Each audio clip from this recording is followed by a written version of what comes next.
Yeah, yeah, yeah, yeah, yeah, yeah, yeah, yeah. What's good with y'all, man? Y'all already know it's Virgil Berry, aka Stacks with the Facts. And y'all know y'all tuned into another episode of A Real Talk Podcast, man. What's good with y'all? How y'all doing tonight, man? Y'all heard that song, man. That's that universal mind control, man. You hear me? What's going on, man? Yeah, you already know what it is, man. We here Wednesday night. You dig? And we gonna get straight to it. What's going on with everybody out there, man? You know what I'm saying? My computer still is in the process of being repaired.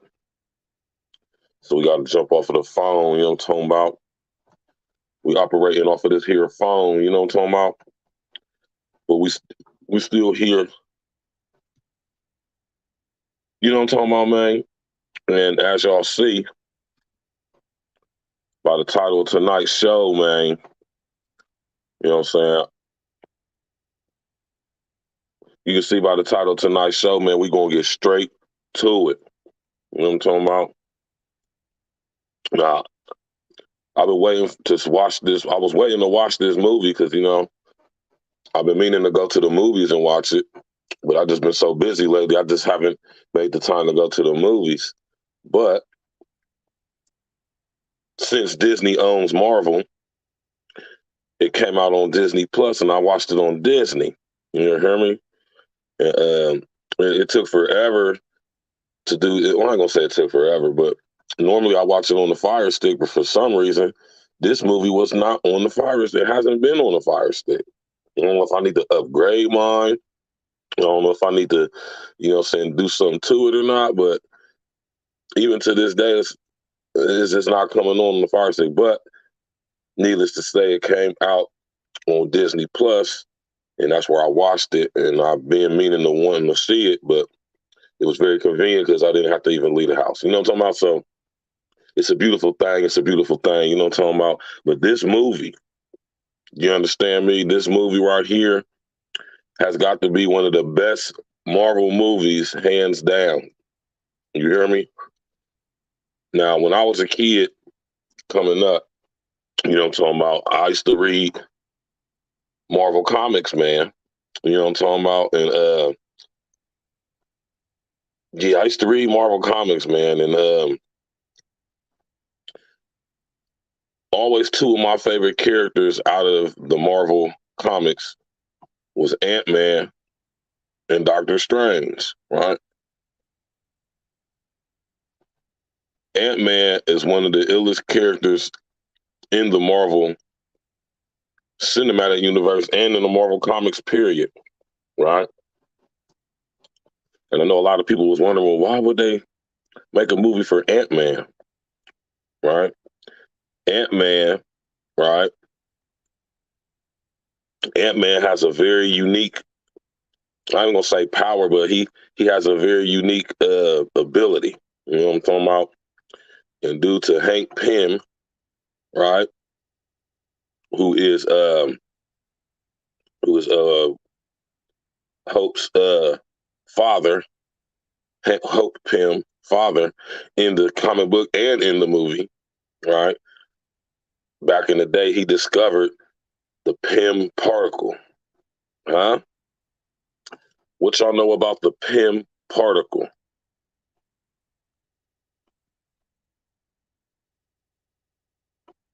You hear me? Pym particles, right?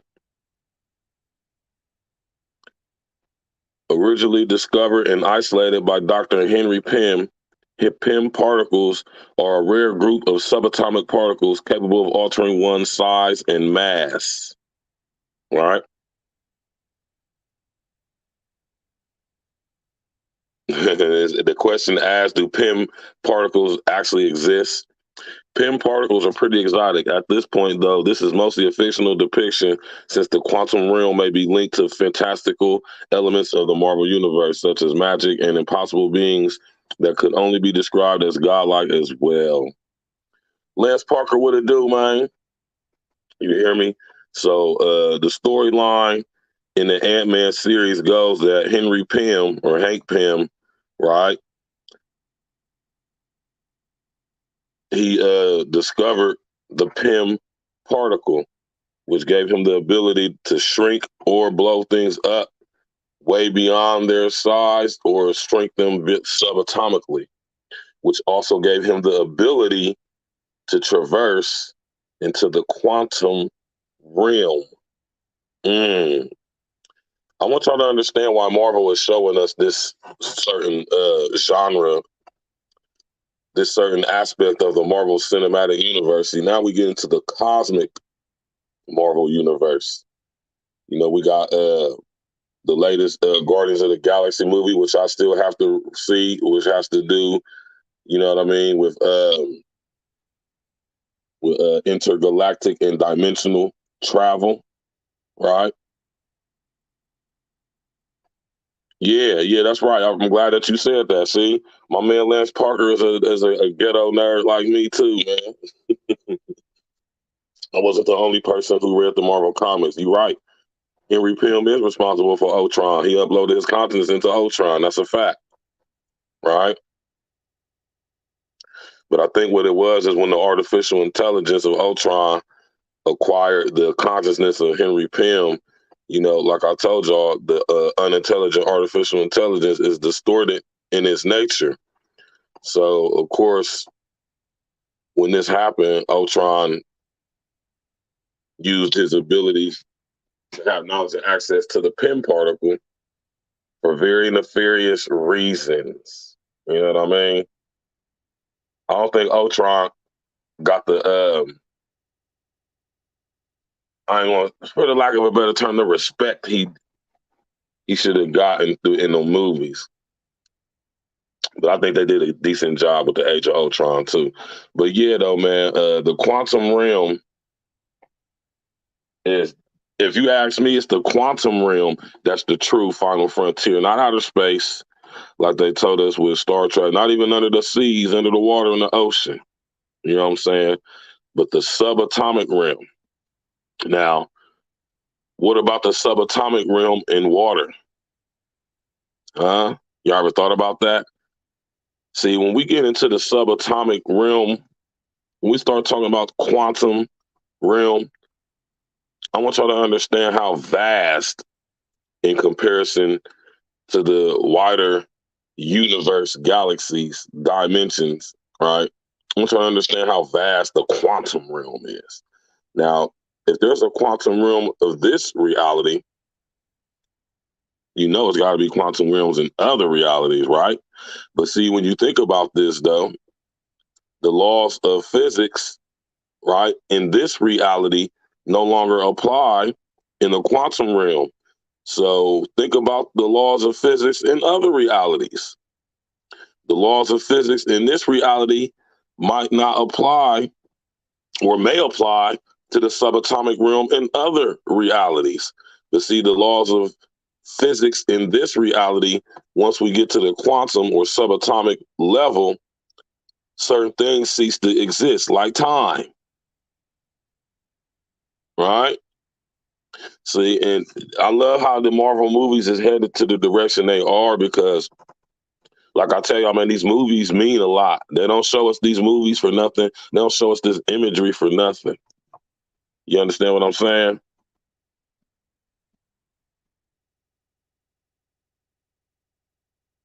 You understand what I'm saying, brethren and sisters? When we're talking about subatomically, man, we talking about, we're talking about a whole, we're talking about vast, vast civilization. You see how, if y'all seen the movie Ant-Man and the Wasp Quantumanium, y'all notice how vast the quantum realm could be. You know, now Kang the Conqueror, man. And I always, even back in the day when I was a young boy, I just always felt in my mind that Kang the Conqueror was a black dude. They didn't depict him as such. If I'm going to be honest, in the magazine, and I said the magazine, in the comic book, it never really said he was black in the comic book, but I just always pictured that he was.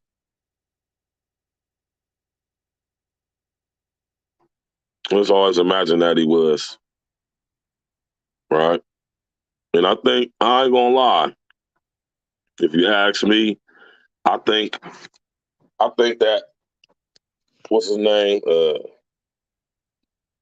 What's the boy name? John Majors. I think John Majors did a good job playing Kang the Conqueror.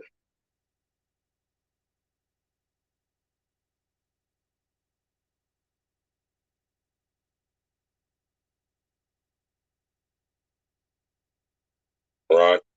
See, Kang the Conqueror. Yes, yes. Mr. Oh my Joe from Chicago. What happening, man? Right?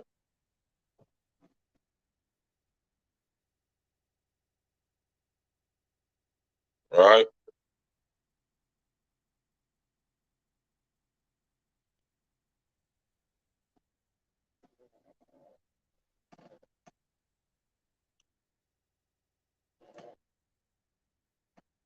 See, when you look at Kang the Conqueror, right?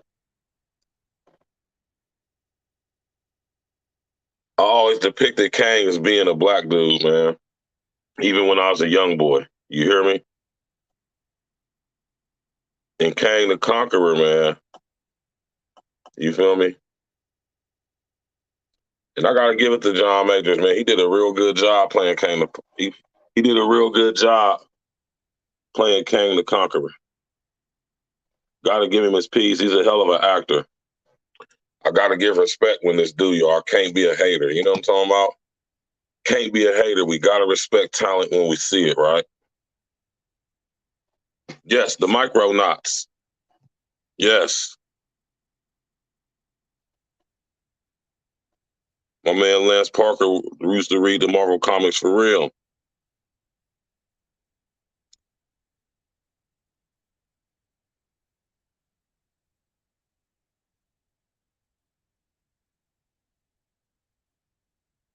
Let me pull up an image of these joints.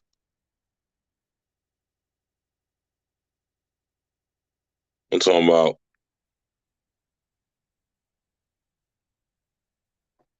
hold on, let me pull it up real quick, y'all.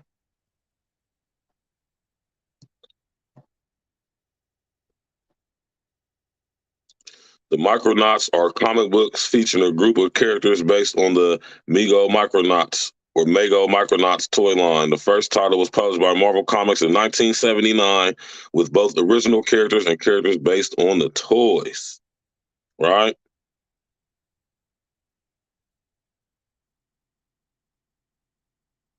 They discontinued in the 1980s, man.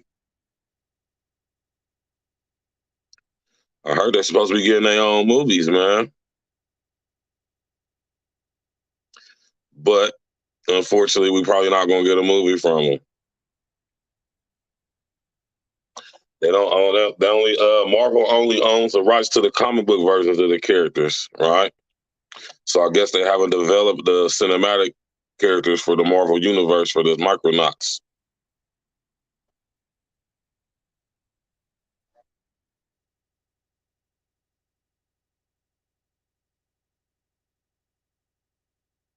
It'd have been dope to see them in that movie though, right? Because in the comic books, they definitely done went at it with the X-Men. You know what I'm saying? With my homie Scott Lang, the Ant-Man and everything. You know what I'm saying? So I suggest that y'all really go do y'all history. You know what I'm talking about? Really go do y'all's history and study the Marvel Cinematic, the cosmic Marvel universe, man.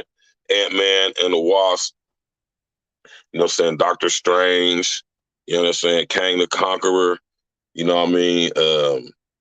Adam Warlock, you understand what I'm saying? Even Thor magazines, even Thor comic books too. You understand what I'm saying? The Fantastic Four, you know what I'm saying?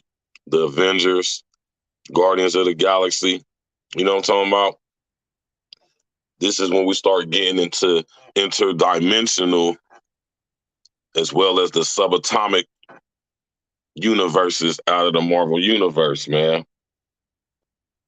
And this is what I want to talk to y'all about right here, man, because hold on, let me pull this back up. All right. This dude right here, just think and this dude, Neil deGrasse Tyson, man, he's an agent provocateur, right? Kang has variants, and Mortis and yep, Ramal too, yep, are the most famous. That's who we saw at the end of the movie, because you know you got to stay to watch the end of the credits of them Marvel movies, and that's who we saw at the end of the movies. There was different versions of Kang the Conqueror from different realities, different timelines, different Marvel universes, right? And Ramal Tut or Tut is the ones that we seen at the end of under the movie. The two main ones we see. Actually, it was three of them. I can't remember the other one's name, but the three ones. There was two or three of the most powerful and popular versions of Kang the Conqueror from different timelines, right? And they have banished Kang in the movie to the quantum realm because he was on some Thanos type shit. You hear me?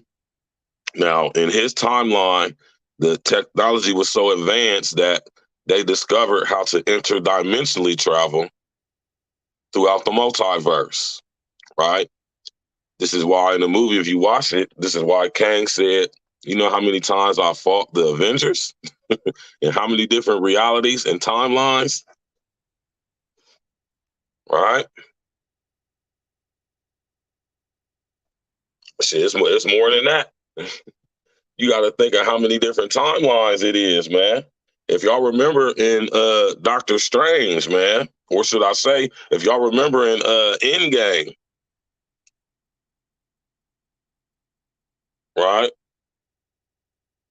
Or not, hold on, it wasn't Endgame. The Infinity Wars, right? If y'all remember in the Infinity War movie, you know what I'm talking about?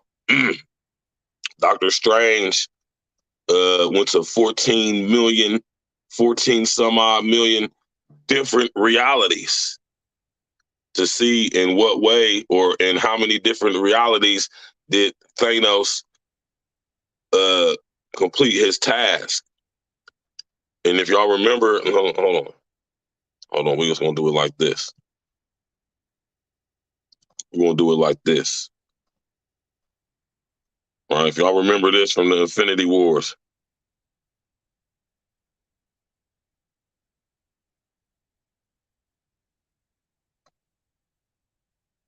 Hold on, let me pull it up real quick.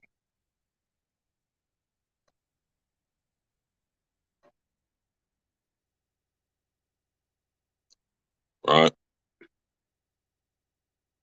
If y'all remember Infinity Wars, like I said, Dr. Strange looked into the future, man. Not so much of the future, but not just the future, but the different timelines in themselves. You understand what I'm saying? Y'all remember this part? Blowing my mind. Excuse me? But does your friend often do that? Strange. You all right?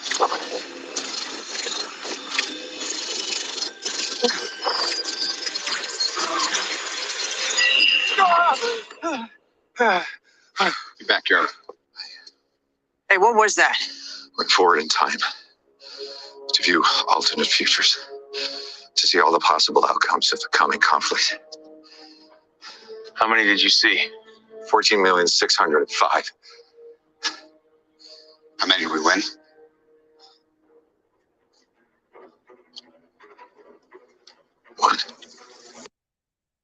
One.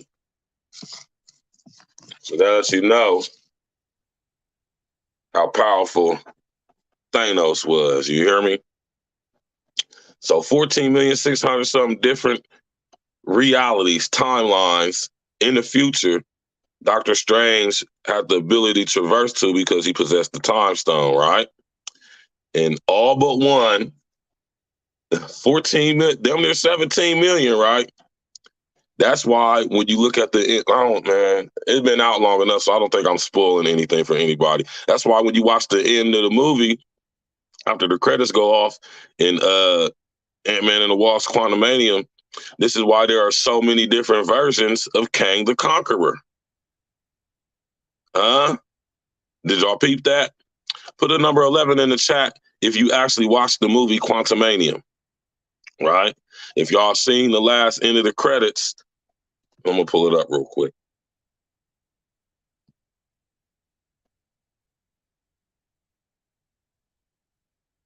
You always got to, when the Marvel movies, you always got to stay to the end of the credits so you can get the little, you know what I'm saying, little gem for next movie.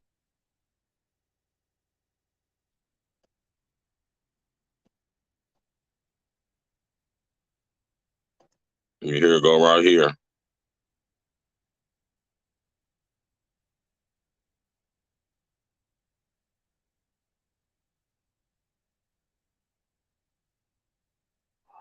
So the exiled one is dead.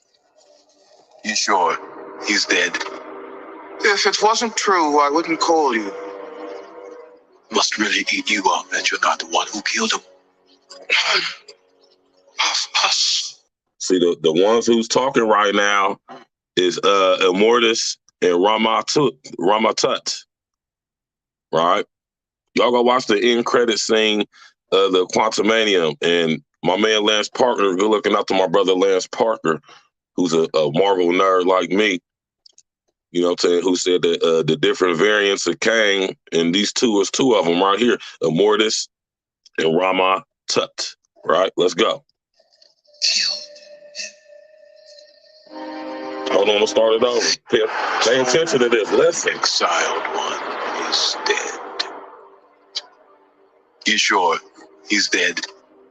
If it wasn't true, I wouldn't call you. Must really eat you up that you're not the one who killed him. Of us killed him. They did. Meaning humans, right?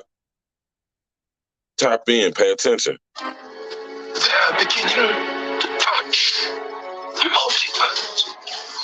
And if we let them, they will take everything we built. So let's stop wasting time.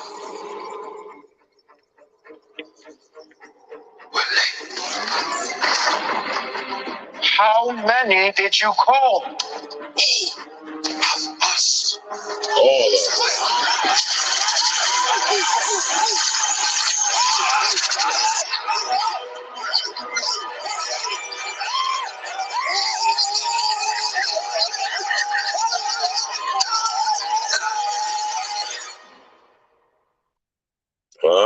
All of us. He said, how many did you call? Now, I know a lot of y'all thinking right now, like, what you talking about? What you getting at, Virg? Listen, look how powerful us humans are. No matter how you slice it, right?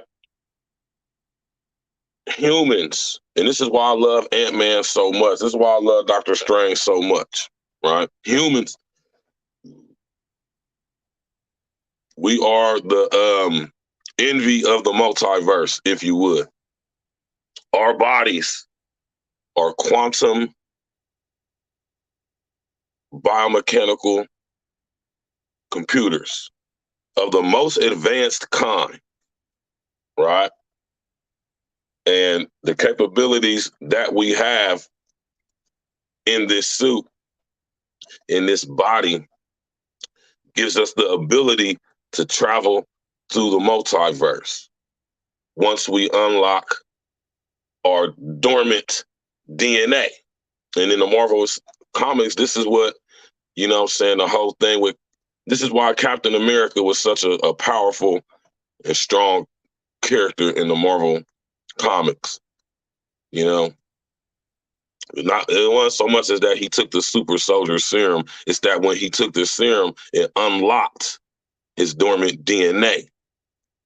If y'all remember in that one scene in Infinity War, when Thanos and Captain America was going at it, and you know what I'm saying, Thanos had the Infinity Gauntlet on, and you know what I'm saying, he tried to punch, you know what I'm saying, Captain America, and Captain America, you hear me, was damn near about to pull that glove off his hand. You hear me? And you see the way Thanos looked at him like, damn, who is this? You feel me? You know what I'm saying? But also, if you also remember that Captain America was the only one who made Mjolnir budge just a little bit. Even Incredible Hulk didn't do that. You know what I'm saying? And if you notice how Thor looked at Captain America once he realized Captain America could make Mjolnir move a little bit. And then in Endgame, of course, he was wielding Mjolnir. You did? So I just say all that to show you, it'll give y'all idea how powerful human. Notice what dude said, man. Pops, what's good? We got my pops in the building. Hey, son, what up with you and the YouTube family listeners? Shout out to all the love people. You know what I'm saying? My pops is in the building, man. How many people y'all know pops tap in with them? You understand what I'm saying? Shout out to my pops, man. You know what I'm saying? Spiritual Roots Sunday. We're going to be right back at it. The spiritual roots of you, which kind of coincides with what we're talking about tonight. You know what I'm saying? He said they're beginning to touch the multiverse. They talking about us, the humans, right? Now, even in the subatomic realm, you remember what not Dan Aykroyd, but Bill Murray's character says that something like, I'm something like human. I'm human, but not the same as you. You hear me? We talking subatomic humans. You understand what I'm saying? So, but human nonetheless. And I wanted to have this show tonight and play that scene especially because if you know, he says they're beginning to touch the multiverse.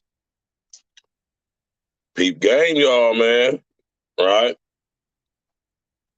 He said Captain was worthy. That was why he could. Yeah, that's what I'm saying. He was worthy. You know what I'm saying?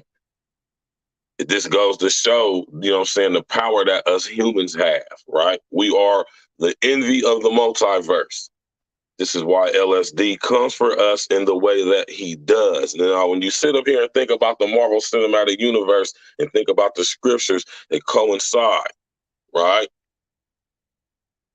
They said, yep, Fantastic Four, yep. You know what I'm saying? Which I think Disney needs to acquire that part of the Marvel franchise as well as the X-Men, because Fox, y'all ain't doing nothing with it. Y'all's movies suck. And the Marvel's MCU, I think they would do a good job of the Fantastic Four, the Silver Surfer. I think X-Men needs to be under the control and the creative control of the MCU, because Fox, yeah, I mean, don't get me wrong, them Venom movies was cool. You feel me? The new Spider-Man movies is cool, but the new Spider-Man movies are under the Marvel. Nah, the new Spider-Man movies is under the MCU. So you know what I'm talking about? Yeah, my man Norman Rad, man, Silver Surfer. I think the MCU need to take over all Marvel. We could literally get Marvel movies for the here until whenever, man. Messing with the Marvel. Anyway, he said the beginning to touch the multiverse. And if y'all remember, right, this is the reason why Thanos, came to the first Avengers, right? Now you got to think about this, man. This is when it's sent out to the multiverse, right? The Battle of New York, right? Y'all remember that scene in the first Avengers movie? That right there let the multiverse, as well as the subatomic realm, right? We haven't gotten into Ant-Man at this point, but in the comic books, Ant-Man existed, so he was aware, and Henry Penn was already aware of the multiverse or of the subatomic quantum realm, right? And if y'all remember in the first Avengers movie, you know what I'm saying? At the end of that movie, it showed Thanos sitting on his chair. And when what the first Avengers movie was, it opened up Earth, this timeline of Earth, to the quantum realm, to the multiverse. And when they defeated Thanos' army, the Chitauri. Remember when I told y'all about the Chitauri? Remember I told y'all that the ancient Zulus say they descend from reptilian entities that they refer to as the Chitauri or the Chitauri? Y'all remember when I told y'all that? So them being able to defeat Thanos' army let the multiverse know that Earth, this version of Earth on this timeline, right, that they ready to do intergalactic, interdimensional warfare, right? Y'all better understand what this stuff means, man, and what it's representing. You feel me? And so that's why Thanos came. But y'all think Thanos was the only one? You hear me? Kang the Conqueror, Galactus. Lots of villains. My man Doctor Doom. You hear me? There's a lot of villains in the Marvel Cinematic Universe, man. That is way more powerful than Thanos, right? Although Thanos was a very powerful dude, though. You understand what I'm saying? Now, I want y'all to listen to this, man.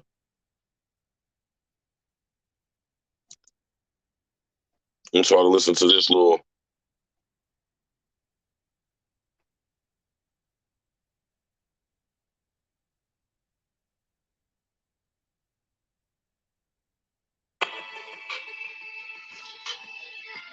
Marvel Cinematic Universe has grown so much in recent years, but it's also shrunken down quite a bit as well. It just depends on where you look. But thanks to the Ant-Man movies and Doctor Strange, a vast, if tiny, new universe has been uncovered, the quantum realm. But what exactly is this micro-world, and how has it been changed from the comics? Let's break it down.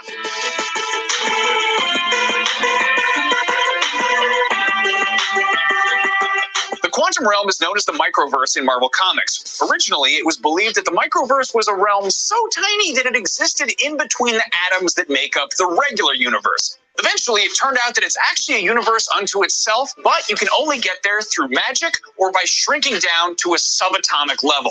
That's why Ant-Man, Wasp, and Doctor Strange have been the first to visit the quantum realm in the MCU.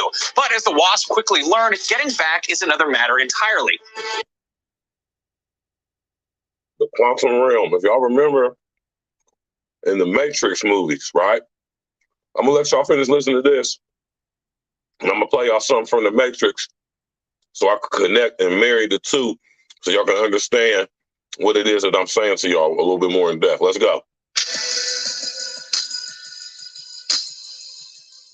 The comic book microverse been visited by characters like the Fantastic Four, Silver Surfer, and Captain America. It's also home to its own lineup of heroes and villains. The most famous of these is, of course, the Micronauts, a team that started life as a Mego action figure line that Marvel licensed in the late 70s. The Micronauts were led by Commander Arcturus Rand, with his team members including the surviving members of the royal family from the teeny tiny realm known as Homeworld. Other major microverse worlds have included Kai, which served as the setting for the Harlan Ellison classic Incredible Hulk Heart of the Atom story. Kaliklak, home to Bug, a member of the Guardians of the Galaxy, and Subatomica, where the Lizard Men of Talk and Fantastic Four villain Psycho Man all hail from. The microverse technically made its comic book debut way back in 1943's Captain America Comics number 25, when Cap and Bucky were dragged to the subatomic world known as Meta. This means the microverse is actually older than Marvel Comics itself. Writer Stan Lee and artist Jack Kirby eventually revisited the concept, starting with 1963's Fantastic Four number 16, where it was revealed that Doctor Doom had survived his apparent death by shrinking and becoming ruler of a place called Microworld. From there, the microverse began to pop up in a variety of Marvel stories. The Micronauts comic followed in January 1979 as writer Bill Mantlo integrated the characters and their mythology into the larger Marvel universe. The Micronauts series far outlasted the toy line in the US, running until 1986 and even spawning a crossover with the X-Men comics. And while Marvel eventually lost the Micronauts license, they continue to publish new stories featuring the microverse realm. While Marvel continues to use the microverse in their comics, the film rights are tied up with the Micronauts franchise, which is owned by Hasbro, and that's why the microverse name was changed to the Quantum Realm for the MCU. So far, the quantum realm isn't as developed as the microverse either. We know that it exists outside the traditional confines of time and space, and the original Wasp, Janet Van Dyne, was stranded there after defusing a nuclear warhead. Scott Lang nearly followed her fate in the first Ant-Man movie before narrowly escaping. Ant-Man and the Wasp looks to address the fate of Janet as the Ant-Man team goes on a search and rescue mission for her. The Quantum Realm also made an appearance in 2016's Doctor Strange, as the Ancient One showed new disciple Stephen Strange a sampling of the other dimensions that can be visited through magic. It was also mentioned in an episode of Marvel's Agents of S.H.I.E.L.D., and it's also expected to factor into the Captain Marvel movie starring Brie Larson, which is coming out early next year. For more explainers, get the lowdown on upcoming Spider-Man villain Mysterio, or learn all about Wonder Woman 1984's mysterious villain, the Cheetah. And for all your MCU and other comic book universe needs, be sure to like and subscribe to your IGN platform of choice. Yeah. Y'all hear that? Uncle Diggity, what it do? My man Lance Parker talking about, man, the Serpent Crown Saga and the Dark Hole, Marvel's Necronomicon were great storylines set in Chan are primordial elder gods. Both of them fear Demogorg God. Yeah. My man Lance Parker was a real life Marvel fan for real. You hear me? Yeah, man. You hear me? The quantum realm, man. Subatomic. Y'all gotta watch some of them Marvel TV shows too on Disney, man, like Loki. That Loki show's off the chain, man. Right?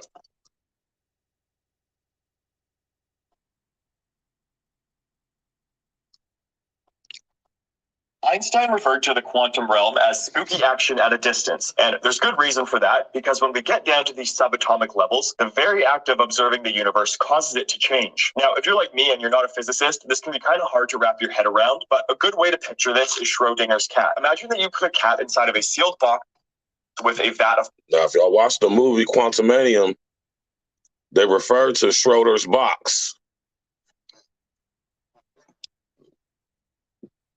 They refer to Schrodinger's box, right? Hold on. We're going to get back to it, y'all. Hold on, listen. Poison. From the outside, you don't know if that cat is alive or dead, but in the quantum realm, that cat is actually both alive and dead. That cat lives and dies in a state of quantum superposition, and its true fate isn't decided until you open the box and look for yourself. Now, if you have two cats in two boxes and they're entangled together, whether cat B lives or dies is decided the moment you check on cat A. If cat A is alive, cat B is dead, and vice versa. This is the way that our universe acts all of the time on a quantum level, and the study of it really feeds into a number of philosophical debates and theories, which I will touch on soon. Right. So listen to this guy. You've heard about quantum entangled particles. Yeah. Where I can create a pair of particles that know about one another, and now they're separated in space and in time. And if you observe that other particle, it instantly changes the state of the particle back, the other particle that's back where I am. And by the way, that they communicate instantaneously, faster than the speed of light. When you say if you observe, but you have to do something. Yeah, you have to do, yes. So something has to interact with it. It's not woo. The problem is the word observe, people think is a psychological thing, but in physics, it's got nothing to do with measurement. It's a measurement thing.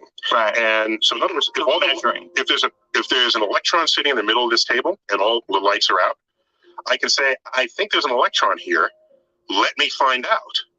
And the moment I turn on the lights, the light interacts, a photon interacts with the electron and kicks it somewhere else. So the more I try to measure its position, the less I know its position. You've heard about... See, quantum entanglement, all it is maximum probability, right? Right? Quantum entanglement, maximum probability, right? When we're talking about quantum entanglement, we're talking about different sentient carbon-based in this reality, right? Sentient carbon-based organisms, right? Or beings, us, right? Quantum entanglement is the subatomic interaction observing of how could I say it, compatible and incompatible, right? Beings, energies, frequencies, right? So basically, when you want to break it all the way down, all quantum entanglement is the subatomic interaction of different species, different intelligent, I don't want to say carbon-based because beings from other realities and dimensions aren't carbon-based. I keep telling y'all, man, this reality is not the only reality. This world isn't the only world. Right? And in the Marvel Cinematic Universe, in the cosmic universe, there's multiple versions of Earth on different timelines. Right? You did? I failed physics when I was in high school, man. You hear me? I failed physics when I was in high school. But right now, as of right now, I would like this. I could sit up here and say that I have equivalent to a professor emeritus status when it comes to physics. Now, this guy, Neil deGrasse Tyson, you hear me? And they try to make us. I could go in pause on this dude Neil deGrasse Tyson, but I ain't gonna do that. They try to play quantum physics off, right, as if it's something that's just so mysterious and something so mind-boggling. When you break quantum physics down, right, it's really quite simple. You know what I'm talking about? And when we're talking about quantum physics, we're talking about LSD, right? Most High didn't create the quantum realm. The quantum realm is a result of Lucifer's, Satan, the devil's contact with the earth, turn it into the world. Do you think this is the only world, though? And see, this is where the quantum realm and other dimensions and galaxies, realities come from. LSD is not only a pirate, Kang the Conqueror, Thanos, right? He's not only a pirate, but he's also, right? He's also a, how can I say it, man? You know what I mean? He's a pirate. He's a shapeshifter. Like I say, serpentine in his nature and origin, so he has the ability to change his appearance. And when Lucifer, Satan, the devil came in contact with the earth, right? He created the world and the different variants of the world, right? Lucifer, Satan, the devil is the rulers of darkness of this world. There's other worlds out there, y'all. And just like Kang the Conqueror or Ramatut, right? Or Immortus, these are different versions, different aspects, different personalities of Kang the Conqueror. Like Lucifer has Satan, the devil, Beelzebub, Malak, different versions of himself. This is where we get dissociative identity disorder, multiple personality disorder. This comes from the mind, reprobate mind, unintelligent artificial intelligence, Lucifer, Satan, the devil. See, when we're talking about other worlds, other dimensions, other realities, we're talking about different versions of LSD.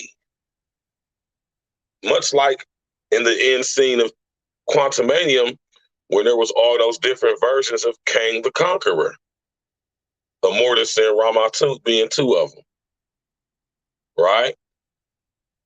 See, this is how I'm saying we can connect this. You feel me?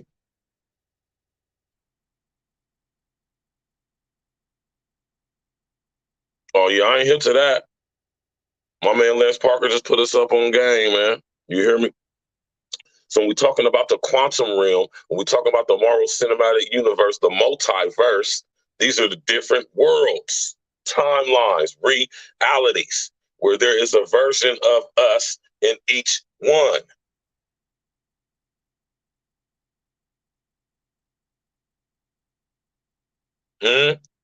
So just like there's different versions of Kang the Conqueror, there's different versions of Thanos. If y'all watch the multiverse, if y'all watch the multiverse of madness, there's different versions of every person in each reality, timeline, dimension, universe, timeline.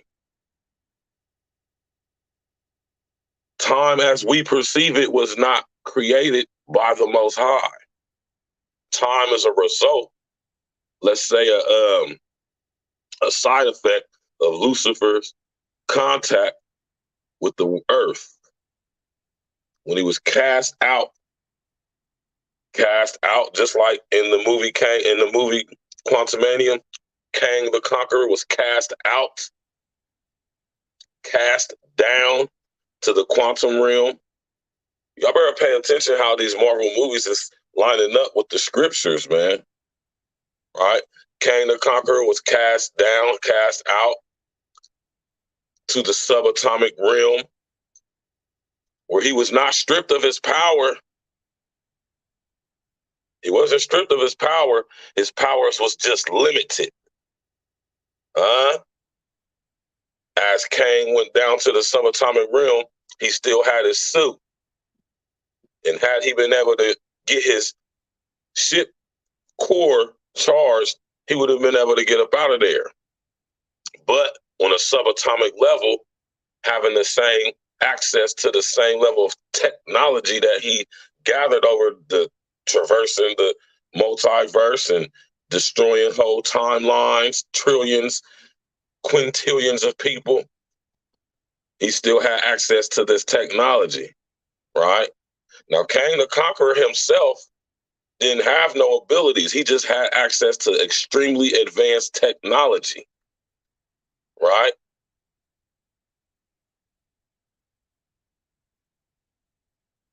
Right? Tap in, walk with us, y'all. We're going into the quantum realm, man. Tap in, walk with us, man. I'm glad y'all came out. You know what I'm saying? I didn't know so many of y'all was nerds, man. You hear me? Quantum physics is getting pushed to us as if it's this big mystery when it's really quite simple, right? And I think this will be cool to watch right here. Listen to Welcome back to New Rockstars. I'm Eric Boss, and now that we're meeting the Kang Dynasty and the whole Council of Kangs and Quantumania in Marvel Phase 5 Beyond, it's easy to see them as a collective mass of screaming madmen with a decentralized organizational structure, what I assume Tommy is referring to when he says the Bills Mafia. But the truth is, as with any dynasty or any council, not all Kangs were created equal, and there is very much a hierarchy and a lot of drama. So I'm going to break down the 12 Kangs that we have met so far in the MCU, explain who they are, and rank them based on what we know about them from the comics, but more importantly, how the MCU so far seems to be casting them based on the limited contextual clues we've been able to find. And we're going to rank them by how powerful each one is, how deadly they are, how truly influential they are on the rest of the MCU multiverse. So let's do this. Every Kang break. Let's get cranked. Also, subscribe to our new channel, The Deep Dive, where I did a very detailed look back into Loki Season 1. And you can support our growing network by grabbing some merch and nerdriot.shop, like something from the Deep Dive collection. Okay, let's start with a quick reminder of the Kangs we have yet to see who are not in the MCU yet, but may have pretty important roles in coming titles. So we got Iron Lad, the young Nathaniel Richards variant who breaks good and leads the Young Avengers, and Kang Prime, the all-powerful Kang at the end of all time, whom the Avengers fight in the Avengers Unleashed Kang War storyline. Kamala Kang, who is able to stretch herself beyond space and time. You got Kid Immortus, a version of Iron Lad who breaks bad, a Galactus-powered Kang, the Time Eater, and dozens of more wacky and awesome ones. But let's look at the 12 forms of Kang who have been introduced so far and rank them based on how the MCU seems to have rescaled their overall influence. Starting at the bottom, number 12, the Timekeepers. So the comic Timekeepers are not Kangs. They're their own beings who exert a greater degree of influence over the time stream, but the MCU Timekeepers are robotic puppets who are used by Kang variant He Remains to maintain control over the TVA. And since the TVA is a secret to most of existence, the Timekeepers are really only as powerful as Miss Minutes is. They're just really in-office corporate mascots to keep the employees motivated. But yes, I do consider these forms of Kang, however, as they are voiced by Jonathan Majors, and one could argue many Kangs are disguises and masks worn by other Kangs. Okay, number 11, the Nathaniel Richardses, the scientists. These are the altruistic Nathans who made first contact with each other in the 31st century and shared their resources, described in He Remains origin story in the Loki Season 1 finale. These guys don't seem too dangerous, and we have to assume many of these scientists died in the multiversal war, but some of them may have survived to become the deadlier Kangs we meet later. It's just really impossible to know. Number 10, Reptilian Kang. This is the blue-skinned, weirdo-looking Kang that we see at the end of the Quantumania mid-credit scene. Lance Barker might be the Reptilian Kang from Earth Mesozoic 24, in which Earth is inhabited by intelligent reptilian humanoids instead of humans. We actually got a close-up of Majors in this makeup and some Twitter photos. The reptilian agenda. See, a lot of y'all, and I'm pretty sure y'all guys who tap in, most of us nowadays don't watch TV. We just listen to YouTube, right? And the thing that's been going on YouTube for a long time is the reptilian agenda, right? And this is, I done came up with my thesis, the Ouroboros agenda. The Ouroboros is a snake, reptilian. Listen, Lucifer, Satan, the devil is referred to as the great serpent, the great dragon, the great snake, all this stuff, man. So what does that tell you concerning reptiles, right? Reptiles has been around for a long time. A lot of these, LSD is very, like y'all heard me say, he's very serpentine in his nature, right? Which is the characteristics of a snake, a serpent, right? Or serpentine. You hear me? Just because you a serpent doesn't necessarily mean you a snake. Serpentine or serpent is the characteristics of a snake. You don't have to necessarily be a snake to have serpentine characteristics, right? But through Eve's contact with Lucifer, Satan, the devil, we all have reptilian DNA. Now, when we're talking about the reptilian agenda, we're talking about, everybody, shout out to my brother David Ike, you know what I'm saying? Rest in the essence to Credo Mutua. You know what I'm saying?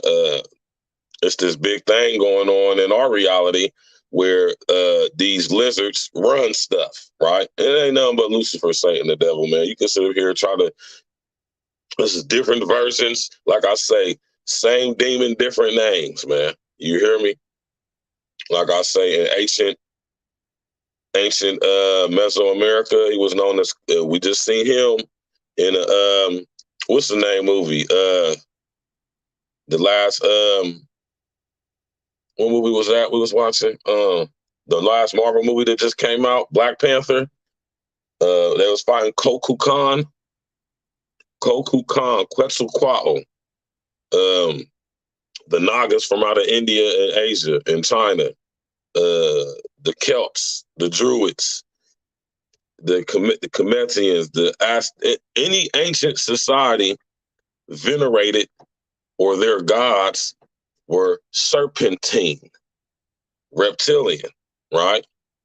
Even like I said, Lucifer, Satan, the devil is referred to as the great dragon, right? And we all have reptilian genetics as a result of Eve's contact. Not Adam's contact, but Eve's contact with Lucifer, Satan, the devil.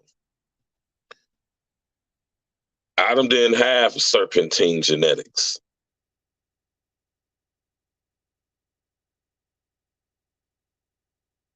Huh? Yeah.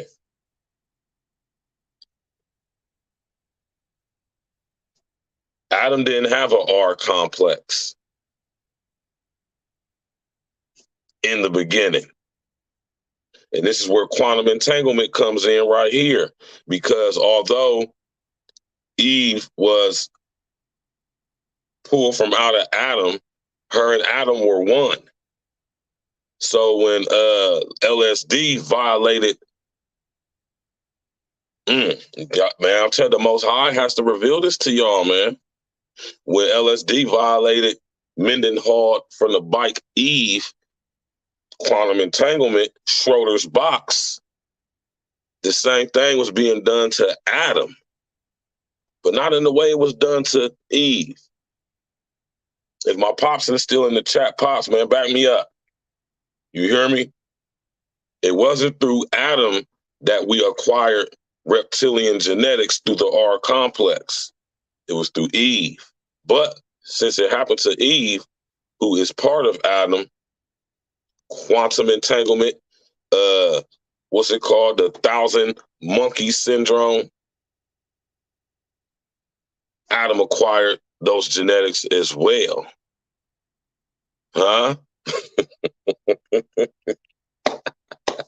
Y'all, y'all says keep listening, So I man. rank him low because really he's just sitting in the cheap seats, real nosebleed section of the arena. So how important could he be really? It kind of looks like one Kang's weirdo Kang friend who he invited because he felt bad for him. But really, equally on Reptilian Kang's tier, I rank all the screaming fanboy Kangs in the stands. I think there is a distinction between the Kangs in the crowd and the Kangs on the field. Kind of like that SNL 40th anniversary event. Being in the 8H studio audience was an honor, but if you didn't get stage time, you were trash. Okay, so this brings us down to the field. You got Dreadlocks Kang. We see this Kang appear briefly on the right side of frame. This guy looks ready to brawl. And I rank all the other Kangs that we see on the field on this guy's level. We don't know if all of them are that deadly, but there is a reason the others are cheering for them. But right up front and center is an armored Kang, maybe Doom Kang. He wears black medieval style armor, which you could say looks similar to that of Victor Von Doom, but it isn't really exact. There is a Kang in the comics who fuses with Dr. Doom, an extremely powerful force. It's just that we don't have much going other than the armor to conclude that this might be Doom Kang. The fact that he is so armored up, one has to assume he's pretty deadly. Okay, I'm going to sneak in another one here. Number 7, Victor Timely. So comic rankings list this Kang as one of the weaker Kangs, since he was more of a common man, a Thomas Edison style inventor. In 1901,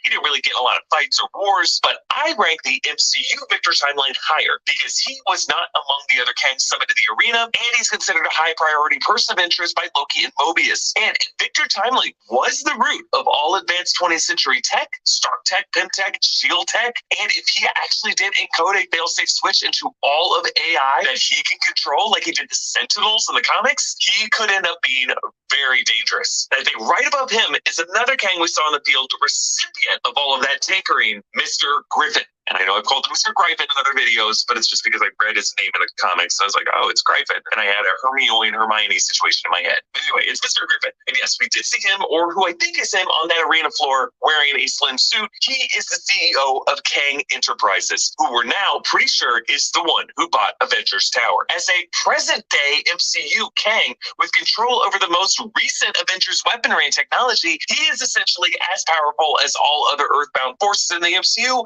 Plus, he's got the power of timeline manipulation. Now, a lot of people have given up on being good at sleep, but it's only because they don't realize what a difference good sleep gear makes. You can level up your sleep game overnight with Helix Sleep. Helix Sleep makes premium mattresses and bedding customized to fit your needs and shipped right to your door. I'm not a sleepologist or anything, but I don't need to be. Helix has a sleep quiz that matches your unique body type and your sleep preferences to the perfect mattress for you. You can even take it with a partner and find the mattress that is a perfect compromise between your preferences. I took the quiz with my wife. We wanted a medium firm mattress with lumbar support that sleeps cool, and now that we're newlyweds, we upgraded to a Dusk Lux Helix mattress, king size. We just unrolled it, and you know what? We completely love it. We're both sleeping better. We wake up less often than we used to. And again, Helix delivers your mattress order right to your door for free. It comes rolled up in a shockingly tiny box, and it's super easy to set up yourself. Helix has a 100-night sleep trial, so you'll get more than 3 months to make sure that you love your mattress. And if you don't, they'll pick it up for you, and you'll get a full refund. And these mattresses also have a 10-year warranty. That's an entire decade. Helix even has financing options and flexible payment plans, so a great night of sleep is never far away. I love my Helix, and I think you would too. If you're looking for a new bed, check out Helix. You can click the link below or go to helixsleep.com/newrockstars to get. I just want to say something, man. When you become a big YouTube influencer, you get all these brand deals, endorsement deals, man. And there's nothing wrong with it. I'm never knocking it, get y'all's money. But notice that you got to do certain content in order to get this type of advertisement. See, when you're talking about actual real shit that is actually thought-provoking and actually changing people's minds and having them actually question a lot of things, you notice that people like that don't really get too much shine. They don't really get too much burn. They don't get too much attention, right? And I'm not knocking anybody who does this type of content because I love it because I'm a Marvel comic fan, but, I'm not willing to be a slave to these corporations just to get some avenue, just to get some ad revenue. You did. That means they control what you do. 20% off your Helix mattress plus 2 free pillows. Okay, number 5, Kang the Conqueror, aka the Exiled One. This is the Kang from Quantumania. He ranks pretty high because he started the multiversal war from He Who Remains story, and it was revealed that this Kang has the blood of trillions of lives on his hands. It did something in particular to really piss off the Scarlet Centurion. However, this guy's also got some pretty big blind spots. He did allow his ship to get sabotaged, and he got overwhelmed by some advanced ants who broke his suit and made it so that Scott Lang could hang in there long enough for a Jake Paul split decision. However, if we assume this Kang isn't dead but just got trapped in a probability storm, we could even go as far as to say he might be Kang Prime someday. Now, topping this Kang, in my opinion, are the 3 who mutinied against him. We could say that one-on-one, Kang the Conqueror could take any one of them down, but let's be honest, there are strength in numbers, and the ability to cooperate and form alliances with other Kangs does elevate one's individual status. So here we have the 3 that we saw in the mid-credit scene, but among these 3, there is an internal hierarchy. So number 4 on our list, Pharaoh Rama-Tut. This was the earliest Time Lord in Marvel Comics who would later be retconned to be Kang. He appeared in 1963's Fantastic Four number 19. Rama-Tut was a guy who used the Sphinx as a time machine and ruled over ancient Egypt. We later learned to create the fabled Now, mind y'all, in the Marvel Comics, Kang the Conqueror was never depicted as a black man. Right now, this version of Kang that we getting in this movie, Quantumania, this is the version that's the most popular one, and I always thought, or in my mind, he was black, but they never really depicted him as a black man. Even in the comic books with this Pharaoh Rama-Tut, he wasn't black. Pay attention to that. Let's go.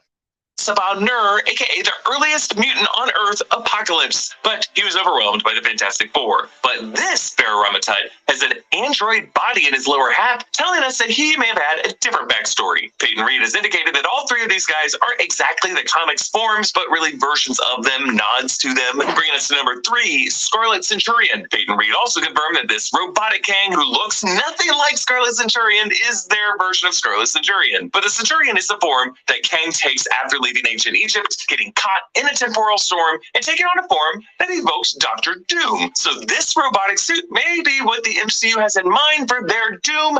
I kind of hope not. He ranks higher than Rama-Tut because he calls the other two when the exiled one dies, and unlike Rama-Tut, Scarlet Centurion does not bow to Immortus. So number 2 on our list, Immortus. He seems to be the leader or the elder of these three. While Centurion summons the 3 of them, Immortus calls the 1,000 others. He seems to have insights into the sacred timeline and the adventures of the others don't. And in the comics, Immortus was appointed by the Timekeepers to watch over the timeline from the various threats and to repair the mess left by his previous incarnation. And on the page, he's often considered one of the most powerful Kangs, but not here in the MCU, because at the top of our ranking is, number 1, He Who Remains. Because while Kang the Conqueror started the multiversal war, these 3 Kangs were unable to end it. They fell victim to him. The only one who ended this war was He Who Remains, because he was able to weaponize Elias. Yes, Sylvie did stab He Who Remains, but the fact that his death unleashed all of this madness tells you how important he was and is, because I don't think we're done with him, and we still do not know the full extent of his power. It's possible even that He Remains is or was one of the others on our list, Victor Timely, Mr. Griffin, and if so, we will soon learn how entrenched he was in MCU history, as He Remains would have been the one Kang who could still exist within the sacred timeline as it was previously written. So until the exiled one returns as Kang Prime, I think we will all look back and see He Remains as the devil that the others were the most afraid of. Hey, a reminder to subscribe to our new channel, The Deep Dive, and support. So that's a breakdown right there, all the different versions of Kang the Conqueror. You hear me? And I think I think in Doctor Strange, the Multiverse of Madness, I think is when we really saw, you know what I'm saying, how the illusion of time actually works and operates. You feel me? And this goes back to when I talk about different worlds, the rulers of darkness of other worlds. Remember when I did the live stream on that spooky, creepy place that we went on my daughter's birthday called Otherworld? Demonic. You hear me? The rulers of darkness of other worlds. Scripture even speaks on this, man. There's more than one world, man. And like I say, And if y'all watch the movie Quantumanium, that version of Kang that they was fighting in there, John Major's character, he was telling them that there's worse to come. He was telling them that who was coming. And who did he say? He said me. Right? Different versions. Rulers of darkness of other worlds. LSD is the ruler of darkness of this world. What about the rulers of darkness of other worlds, though? Right? Tap in and walk with me, man. Smash that like button, click on the bell, subscribe to the page, man. You know?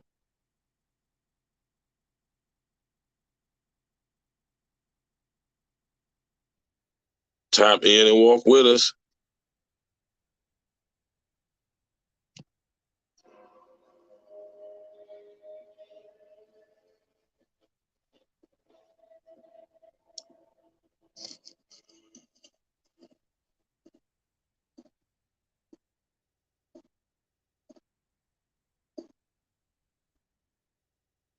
You're an interesting man.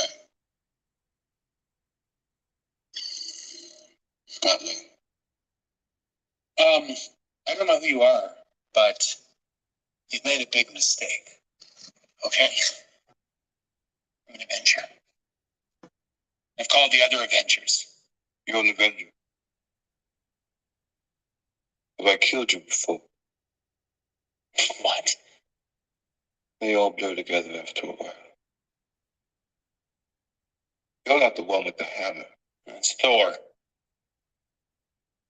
We get confused a lot. Similar body types. Who are you? Just a man who's lost a lot of time. Like you. But we can help each other with that. You come from above.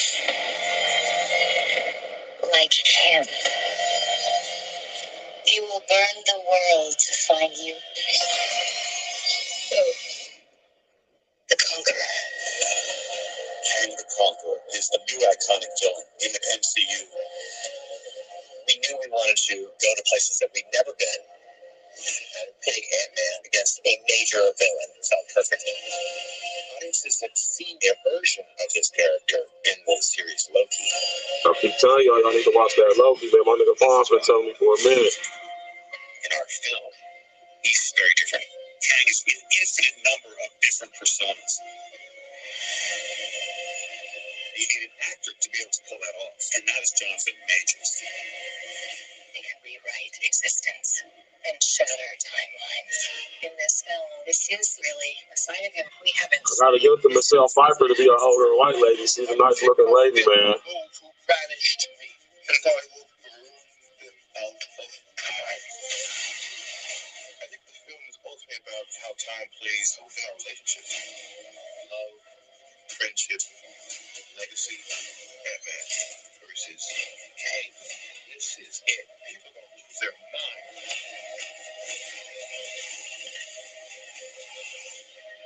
You're going to leave. Okay. I ain't gonna perk, man. That movie was dope as hell, y'all, man. For real. If y'all ain't seen it yet, y'all gotta watch it, man. You know what I'm saying? I've been interested in, you know what I'm saying? I've been watching, and like I said, I've been studying quantum physics for a long time, man. You know what I'm talking about? And you know what I'm saying? When I was a kid, you know what I mean, I always was interested in Ant-Man. You know, Ant-Man was always one of my favorite characters just for the simple fact, you know what I'm saying, that, you know, he didn't have no real special abilities as far as like mutant abilities or some crazy accident that gave him some powers, though. He just knew how to use the PIM particles, man. You feel me? Just like Doctor Strange. He didn't have no actual powers. You know what I'm saying? He just was a master of the mystical arts. You feel me?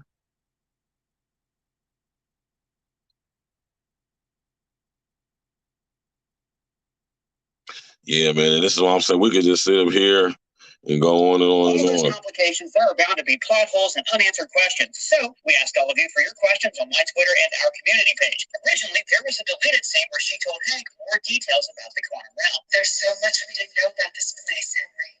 The world, entire civilizations. And a lot of that exact dialogue was lifted for this movie when she explains the realm to her family. Are you insane? Why in the hell would you want to unleash an army of ants like that on Earth? Leave them be. They've earned their kingdom in the quantum realm. I think you're talking about Otto's fusion reactor in Spider-Man 2 threatens to devour the whole city, right? Well, in this case, Cassie's machine loses power altogether. But then MODOK sends a signal back up to pull them in. Once they were in, MODOK apparently pulled the plug on his end. These people are actually from the quantum realm. They evolved there. Hank even says when they arrived that none of this makes sense from what they know from an evolutionary standpoint. This is also why the people in the QR call Kang and the Ant Fam outsiders. And if you want to know more, subscribe to our channel screen. See, on a subatomic level, right, things get different. Now, I'm going to sit up here and broke this down to y'all many times, and I don't mind doing it because it's just a beautiful thing. But time, as we perceive it in this reality, it's an illusion, right?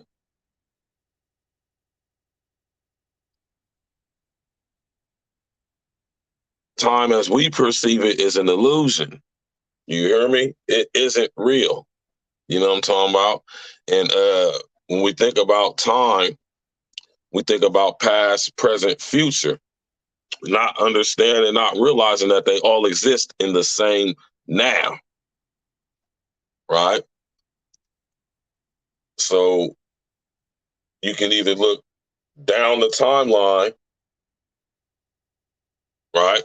Or you can look back in time, or you can look forward in time, right? Which we'll all be observing is the constant now, right?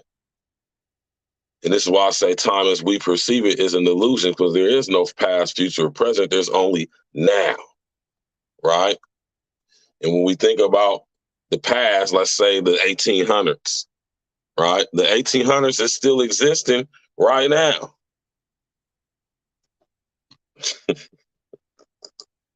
You did. I know it get kind of confusing a little bit, man, but just tap in and walk with me, man. You know what I'm talking about? Tap in and walk with me, man.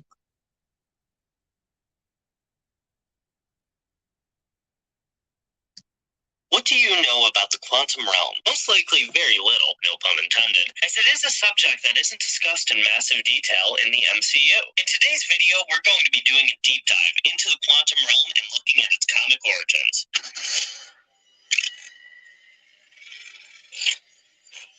The quantum realm first appeared in 2015's Ant-Man, explained by Hank Pym as a reality where time and space becomes irrelevant. At this point, the only known way of reaching the quantum realm is through the use of Pym particles and shrinking to a subatomic level. Pym develops most of this research while working as an agent of S.H.I.E.L.D., where he begins going on stealth missions as Ant-Man, connecting with colleagues Bill Foster and Elias Starr, the latter of whom planned on stealing Pym's work and harnessing the power of the quantum realm himself. When this was discovered, Pym fired Starr, sending him and his family on the run, while he rushed to develop his own variation of a quantum tunnel, leading to his death and his daughter Ava being exposed to a large amount of quantum energy, destabilizing her and allowing Ava to become intangible. Quantum energy and the quantum realm itself are extremely dangerous. Hank Pym designed the Ant-Man and Wasp suits with regulators as a safety measure to prevent the user from going subatomic and being stranded within the quantum realm. In 1987, while on a mission, Hank Pym attempts to deactivate his regulator to go subatomic and defuse a Soviet missile heading towards the United States. But due to damage taken during an earlier skirmish, he was unable to do so, leading to his wife, Janet Van Dyne, deactivating her regulator to shrink between the plating of the missile and ultimately sacrificing herself to save thousands of lives, and becomes a prisoner of the quantum realm. For 31 years, Janet remained in the quantum realm, and because of her time there, she developed the ability to manipulate quantum energy. We also know that during her time trapped in the quantum realm, she began to interact with some of its inhabitants. These details are going to be cleared up with the release of Quantumania, and I'll cover that in a follow-up video. We do know that at some point during Janet's time in the quantum realm, she interacts with Lord Krylar in some capacity, and it seems very likely that she has met up with Kang as well. Following the loss of his wife, Pym quit S.H.I.E.L.D. out of fear of his work being replicated and the dangers of the Pym particles falling into the wrong hands. He retires the Ant-Man suit and the use of the particle, but begins researching the quantum realm with the hope he could bring his wife back. After recruiting Scott Lang to wear the Ant-Man suit and stop the militarization of the Pym particle, Lang, in a similar situation to Janet Van Dyne, deactivates his regulator and goes subatomic in order to stop Darren Cross and save his daughter Cassie's life. This is the first really good look we have at the quantum realm, with the first stages of going through it being similar to what one would see looking through a microscope, eventually reaching an atomic level and then subatomic beyond that. While traversing through the quantum realm, we see flashes of Janet Van Dyne and passes from our reality to another, fading out of consciousness, traveling from one reality to the next. I think this is a good point to bring up the comic equivalent of the quantum realm, the microverse. This idea actually predates the first comic appearance of Hank Pym by nearly 20 years in Captain America number 26, but doesn't get a full reveal until the Silver Age of comics. In an early appearance from Dr. Doom, he builds the reducing ray, intending to use it on the Fantastic Four, but inadvertently is shrunk himself and sent into the microverse, where he remains for several issues. He takes his revenge on the Fantastic Four, bringing them into his new domain, the microscopic world of Subatomica, before being saved by Ant-Man in his first adventure into the microverse. The microverse, as the name may suggest, is a microscopic universe within our own. The Earth, sometimes referred to as the macroverse, which is technically separate from another universe in Marvel called the Macroverse, but I'm not getting into that right now. What's interesting about the microverse, and something to keep in mind when we relate it to the quantum realm, is that the science behind it actually has changed in the Marvel universe. It was once believed to exist within atoms, but later discovered that it's a universe all on its own, much past the microscopic plane. The tangible gateway of getting there, however, is through either magic or shrinking. The microverse has its own vast assortment of planets within it, and some of the most prominent are the previously mentioned Subatomica, Caliclac, and Kai. They play out most predominantly in issues of Ant-Man, Incredible Hulk, and the aptly titled Micronauts. You may be wondering, who are the Micronauts and why haven't we seen them in the MCU? Or will they be a part of Quantumania? And the very simple answer is, they can. In the 70s and 80s, Marvel published comics based on various toy lines and movie properties, with several of them actually running in continuity of the main Marvel story. The Micronauts were a toy line that is now owned by Hasbro. The most well-known member, Bug, would in the late aughts become a mainstay of the Guardians of the Galaxy, and James Gunn actually had written him into the team in an early draft of the first film, before being told they couldn't legally use the character. As for the name change, the MCU takes some of the more comic book sounding names of the 60s and gives them something that's a bit more fitting in live action. The Cosmic Cube becomes the Tesseract, the Infinity Gems became stones, and the Microverse became the Quantum Realm. Aside from just sounding cooler than Micro, I honestly think this name makes way more sense for the location in general. As explained earlier, you pass through the microscopic plane to get to the quantum plane, so the quantum realm is much more cosmic. Scott Lang regains consciousness while floating through the space of the quantum realm, and with some quick thinking, returns to normal size with no recollection of his experience of going subatomic. Hank Pym explains that the human mind could possibly not comprehend the experience, but Lang's return inspires him to continue his research and begins developing a way to travel to the quantum realm with his daughter Hope, leading to the creation of the quantum tunnel in Ant-Man and the Wasp. But in the interim, Dr. Stephen Strange, upon his first visit to Camartage, has his consciousness sent through different realities, one of which we see is the quantum realm. This further shows that the quantum realm is not just a small universe, but a plane of reality all on its own. The method of traveling there was just discovered through the process of shrinking down to a quantum level. After the construction of the quantum tunnel and a test run, Scott Lang experiences memories from Janet Van Dyne, leading to Hank Pym assuming quantum entanglement between quantum entanglement, man. Right? A simple thing that mainstream science tries to make so difficult and makes it so difficult, makes it so technical, and it's very simple. It's a simple thing. Quantum entanglement, man. The characteristics of subatomic particles is very strange, very different. Whether it's waveform or whether it's actual cells, they notice that they all interact with each other on the same way, right? This brings the illusory aspect of time as we perceive it to its true essence and meaning. Time, like I say, as we perceive it, is an illusion. When you get to the subatomic level, time doesn't necessarily cease to exist. It doesn't have the same characteristics or attributes as it does in this world. I say all that to say that in different worlds, different realities, time doesn't exist, or it doesn't exist in how we perceive it. Time is very linear in our reality. Past, present, future. In other realities, time is all happening at the same time. The past, present, and future is all happening simultaneously across the so-called multiverse.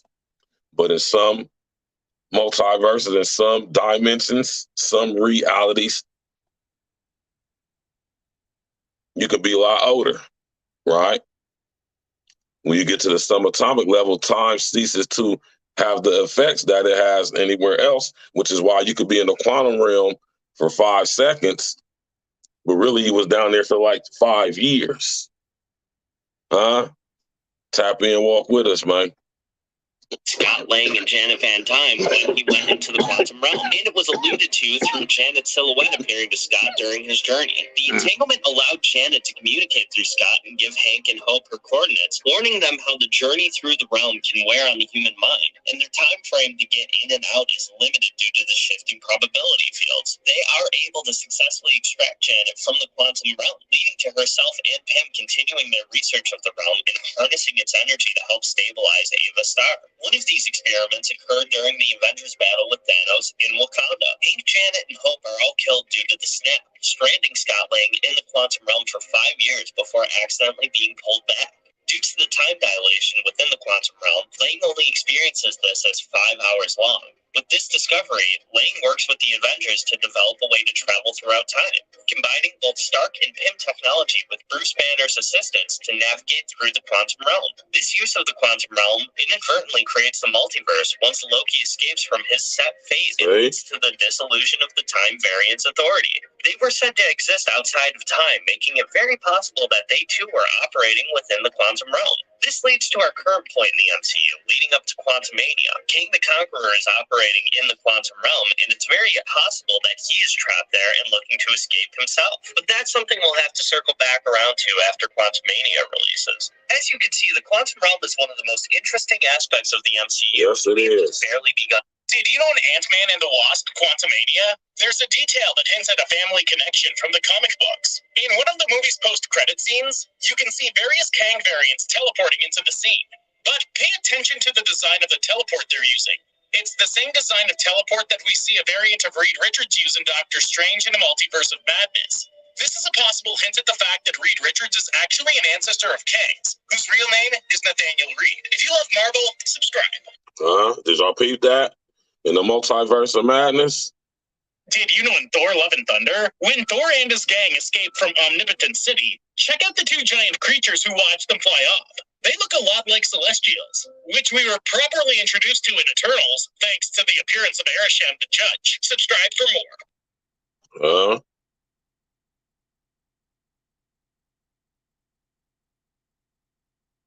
You dig? So now we get into a whole nother aspect with these Marvel movies. Man, I just wanted to do this tonight, man. You know what I'm saying? Because not only was I a fan of the Marvel Cinematic Universe, not only was I a reader of the Marvel comics when I was a kid, but, you know, a lot of this stuff also coincides with my research I do, too. Not only that, it coincides with that of the scriptures as well. You understand what I'm saying? So, all this stuff we being shown in these movies, like I always tell y'all, man, with the Marvel Cinematic Universe, and now we even got the DC Cinematic Universe coming out with movie. I'm telling you, this Flash movie, we're talking about time again, right? Flash was able to harness the Speed Force. You hear me?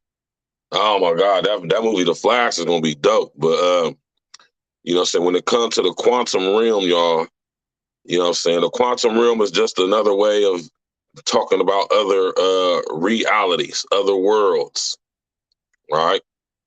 And as we get into the quantum realm via the cinematic Marvel Cinematic Universe, we start to see how the quantum realm, right, is another world, reality that was created, formed as a result of Lucifer, Satan the devil, Cain the conqueror, and his different variants contact with the earth, right?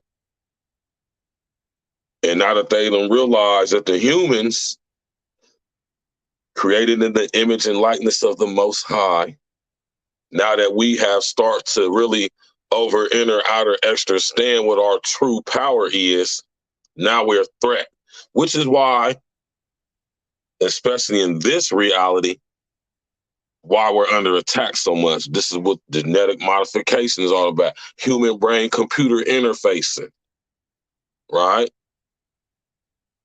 I want y'all to understand how everything y'all hear me talk about all connects to each other.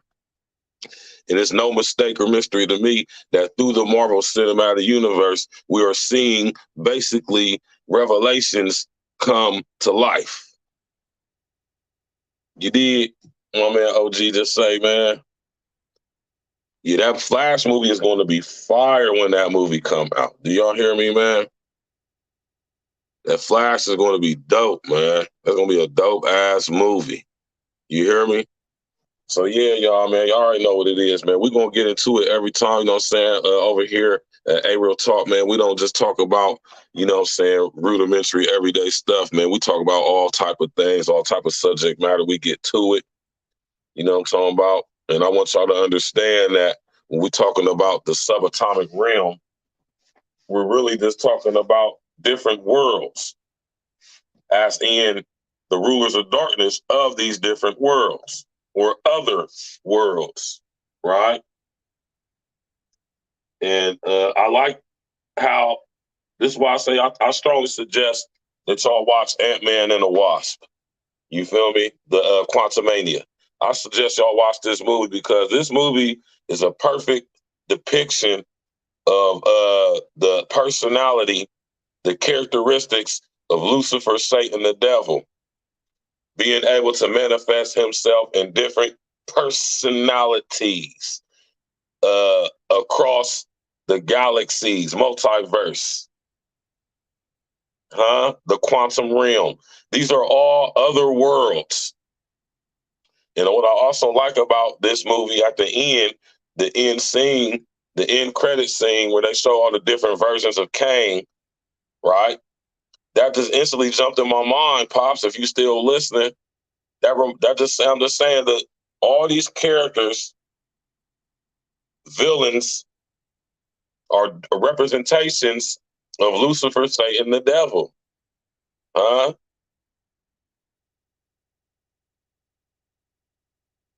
Even down to the reptilian version of Cain, right? Lucifer, Satan, the devil is very serpentine in his nature, in all of his variations and forms. And look at that. No matter what universe, no matter what reality, no matter what dimension, these reptilians are everywhere, man. Reptilians are everywhere.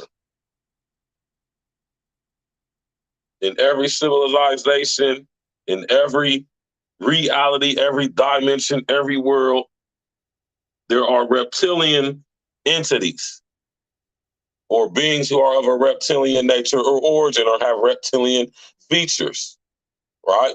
Look at the Marvel. Look at the DC universe. You feel me? So for anybody to deny the reptilian agenda, well, they just don't have a real grip on what it actually is and represents. You understand what I'm saying, y'all?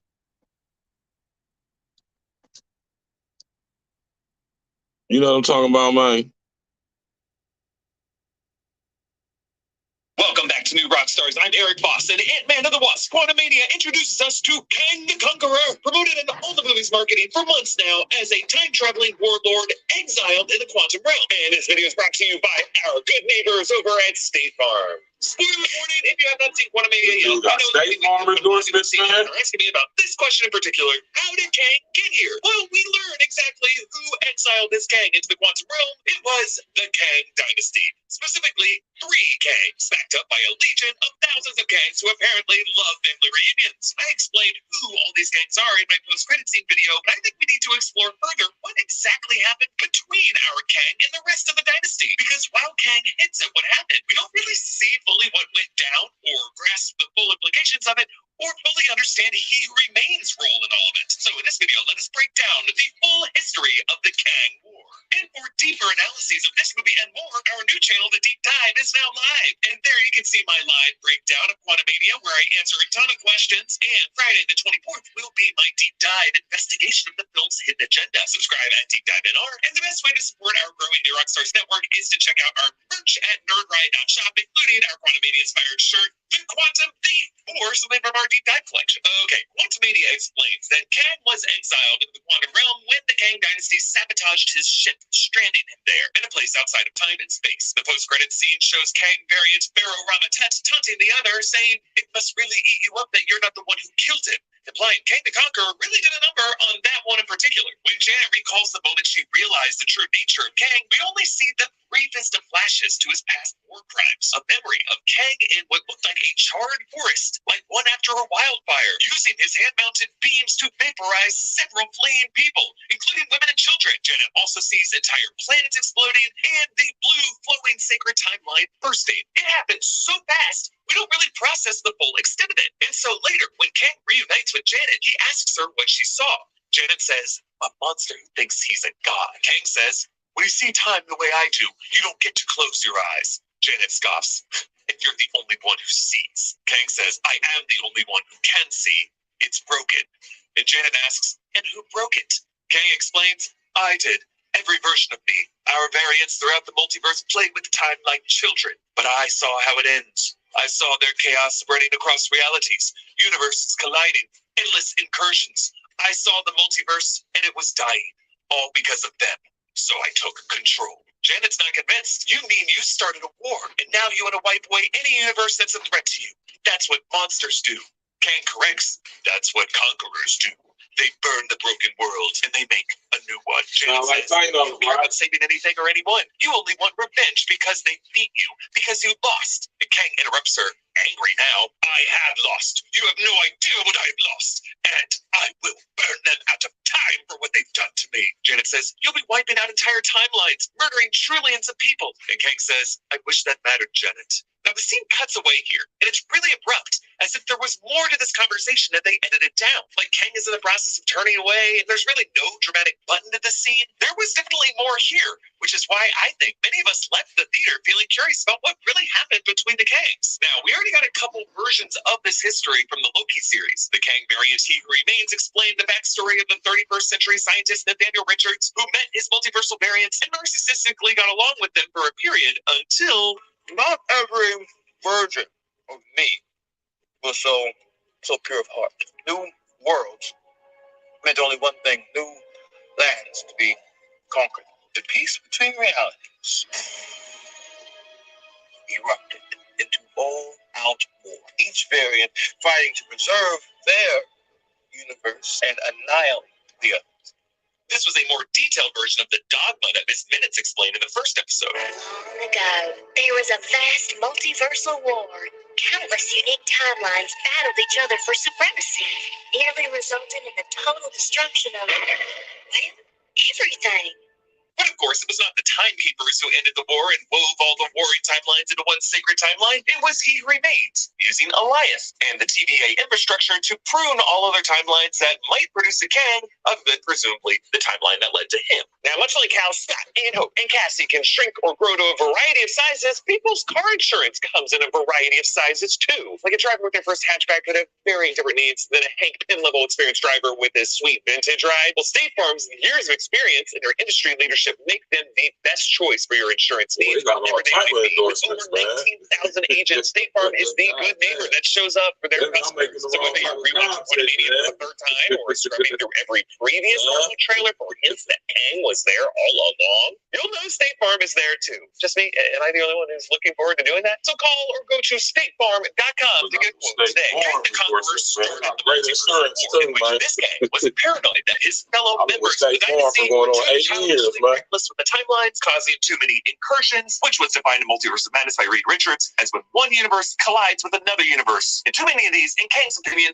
was killing the multiverse. Too many Kangs interacting with each other, threatening the stability of the multiverse. And so this Kang went timeline by timeline, destroying these timelines so that they could not collide with each other. That might be why we see him in the forest. It metaphorically represents what forest management is, using controlled burns so that the trees don't have to compete for sunlight. But Kang did this in a really dirty way. Like many forest managers and many gardeners, he got his hands dirty. He burned cities, destroyed planets, murdered trillions of people. He did it the old-fashioned way, vaporizing person by person out of existence until there is nothing keeping that timeline flowing. This is what he means by burn them out of time. He did all this from the inside out and left the scar, cauterizing the wound. He erased every person, including people the Kangs of those timelines loved. This is probably why Ramata told the other Kang, it must really eat you up that you're not the one who killed him. This is personal. So, forced to defend their home timelines, their own existences, each Kang went to war. Accidental incursions became intentional provocations. Kang the Conqueror started the multiverse war, and he who remains ended it. Now, when did this all happen?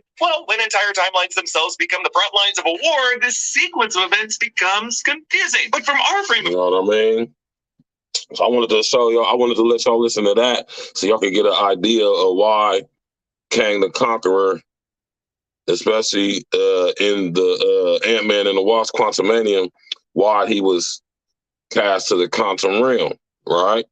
Much like how I said earlier, how LSD, Lucifer was cast out and kicked out and cast down, kicked out of heaven and cast down to earth, right? See how everything correlates and lines up with scriptures, right? And like I always tell y'all, man, the Most High has to reveal a lot of this stuff to y'all, man. Right? A lot of this stuff, like I tell you all the time, me and my pops, we can sit down here and break these things down and discuss these things until we get blue in the face. But the Most High has to reveal this to you, man. And you have to be having the open mind. Like I said, remember, an open mind, not a deep mind, not a brilliant mind. Not an open mind, not a deep mind, not a brilliant mind, but an open mind.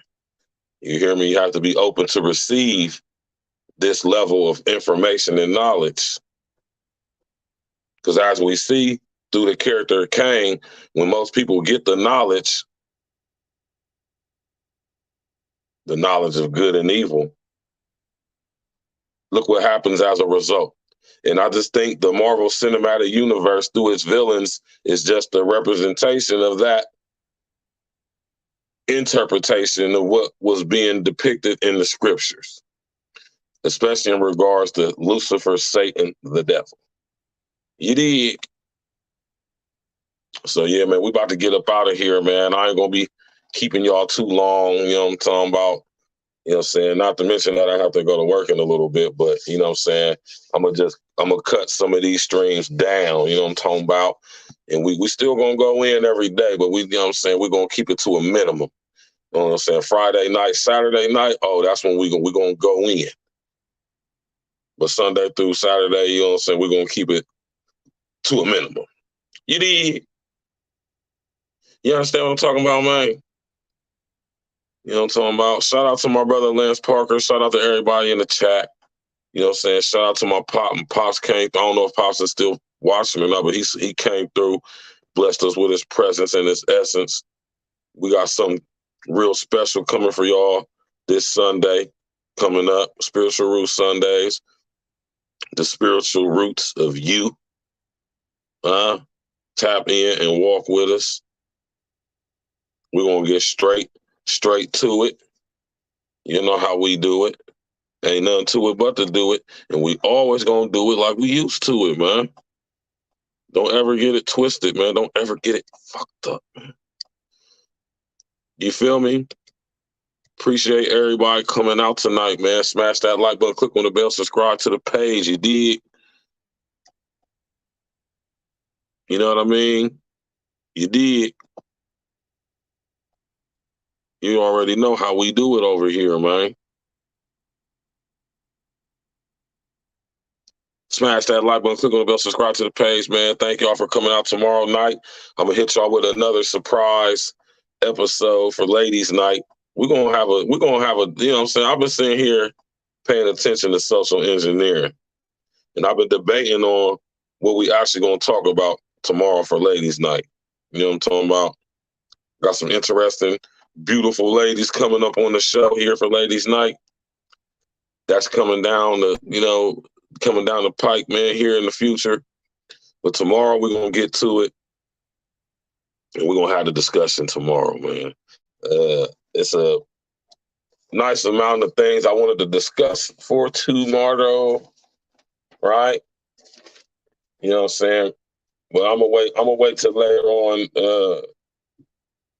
to figure out exactly what it is we're gonna be talking about.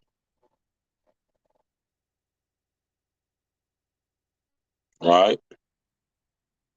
And I think this is what we're gonna talk about right here, right?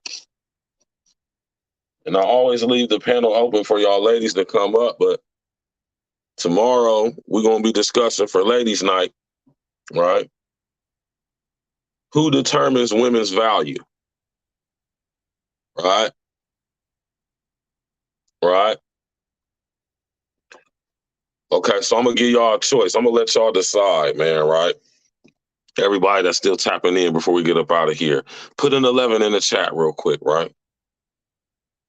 For ladies' night, would y'all rather discuss who determines women's value, or would y'all rather discuss toxic femininity? I think we're gonna go with toxic femininity. Because when we talk about toxic femininity, we're gonna discuss at the same time, right? We can also discuss at the same time the value, right? Type in and walk with us, man. Smash that like button, click on the bell, subscribe to the page, share on your social engineering. We're about to get up out of here, man. Thanks everybody for coming out. Y'all could be anywhere in the world, but y'all right here with me, and I appreciate that. I respect that, and I honor that, and I cherish that, man. Don't ever get it twisted. Don't ever get it fucked up, y'all. I appreciate when y'all tap in with me. Take time out of y'all busy schedules, man, out of your life to come tap in and walk with me, man. I appreciate that, man. Get with us tomorrow night, same time, 7 p.m. We getting straight to it. Ain't nothing to it but to do it. And you know we're going to do it like we used to it.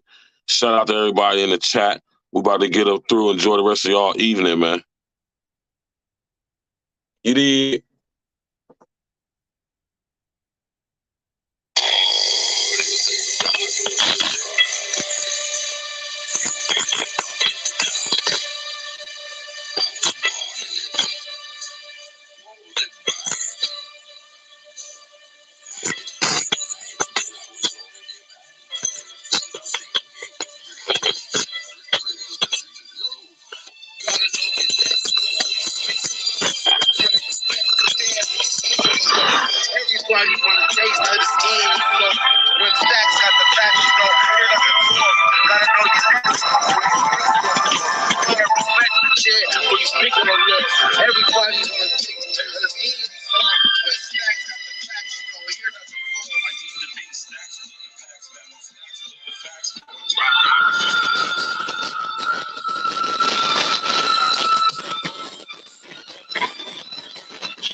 them in the West Wing, start flipping them off. Let stacks hold them up while I finish them off. I'm so north, sis, man, I'm sick by the fork. Ocean sticks that lives for us all. They're killing everything like a British assault. And they sick of these kids, they're the illest of dogs. Always hating cabs fall, filled with jealousy. Another beast murdered, they charging me with accessory.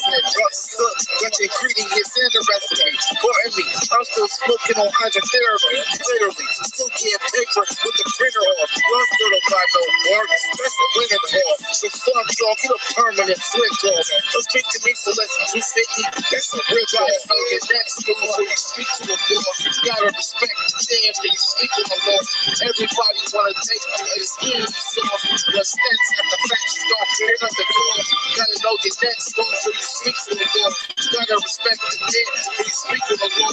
Everybody wanna take his ears off. The stents at the facts don't clear up the door.